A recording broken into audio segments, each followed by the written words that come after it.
inqilabil haqa'iq fi akhir zaman.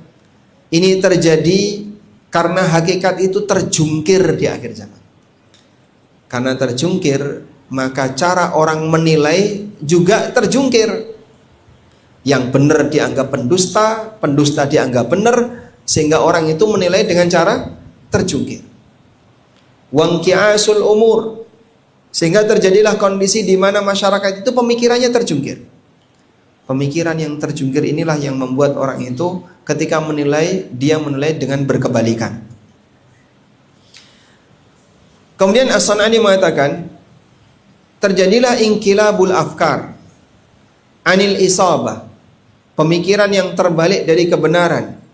Fayaral ma'rufa munkara, sehingga orang melihat sesuatu yang ma'ruf sebagaimana layaknya kemungkaran, wal munkara ma'rufan, dan mereka melihat sesuatu yang mungkar sebagaimana layaknya hal yang ma'ruf.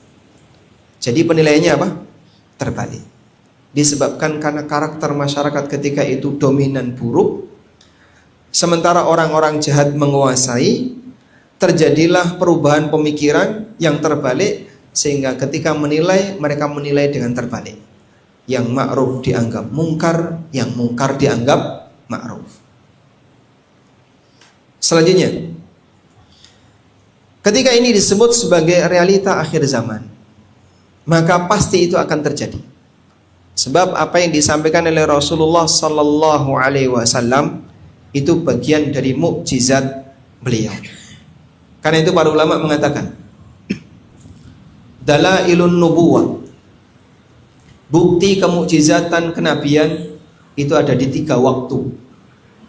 Pertama, sebelum beliau diutus jadi nabi, ada beberapa kejadian luar biasa yang dialami oleh Nabi Muhammad sallallahu alaihi wasallam, dan itu membuktikan kalau beliau adalah calon nabi.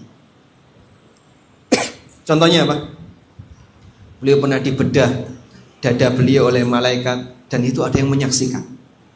Contoh yang lain, pendeta Buhairah melihat pada waktu Nabi SAW diajak melakukan perjalanan ke Syam oleh pamannya, awan itu selalu mengiringinya, menaungi beliau. Dilihat oleh pendeta, bebatuan sujud kepada beliau, dan tidak ada benda yang sujud kepada manusia kecuali kepada Nabi.